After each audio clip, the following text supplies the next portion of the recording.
Welcome to the Daily Plunge. We are in the book of 1 Samuel, chapter 14, verses 1 through 23. Now we know that Saul and his son Jonathan have made themselves obnoxious to the Philistines. And so there's this active state of conflict between the Philistines and Israel.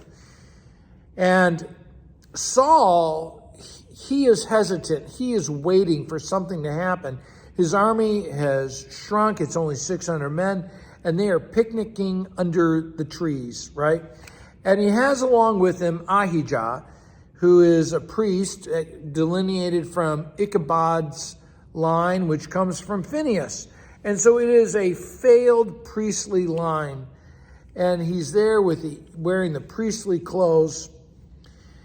And while they're waiting for a sign from God, Jonathan says to his aide, let's go attack those uncircumcised guys over there. I mean, the very fact that they're uncircumcised means that the Lord is not with them.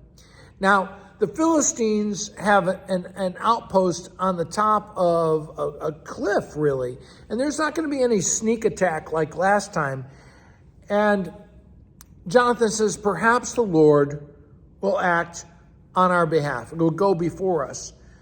And because after all, nothing can hinder the Lord. I mean, it's not like large numbers of armies are going to make a difference to the Lord because he's all powerful.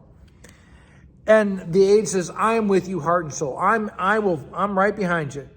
And so they ask the Lord for an observable sign. Now, I know for some folks, they may think that this is not right, but you know, as Christians, we are always trying to discern what God's will is. And so asking for a discernible sign is reasonable.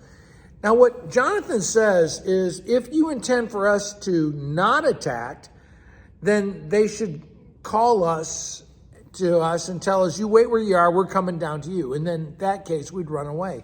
But if God is in this fight, then they will call us up, which is really the more ridiculous of the two signs, and which really shows that if it's a sign from God, because they would have to climb up hands and feet, up this, scale this cliff wall, and be exhausted by the time they get up there. And then this is the most vulnerable approach to the enemy that they could have, because they're down and below and crawling up on the side. And somehow they're going to spring onto the Philistines and defeat them, which is what actually happens. And because of Jonathan's and his aide's incredible work of courage, really, of faith, of trust in God, God causes the Philistine army to be thrown into panic. He strikes dread in them. They are quaking with fear, and he sucked all the optimism out of them. And so, which is kind of funny, because that's the way the Israelite army was prior. And Saul, who has been waiting and hesitant, right, now is ready to get into this, and he calls out to Ahijah, this chaplain to the army from the failed priestly line, bring the ark. But really, the Hebrew more likely intends the ephod, based on what experts say, and which represents the people. And then Saul says, well, withdraw your hand, which means don't bother. We're just going to go ahead. We can see that God is working. So we're going to jump right into this.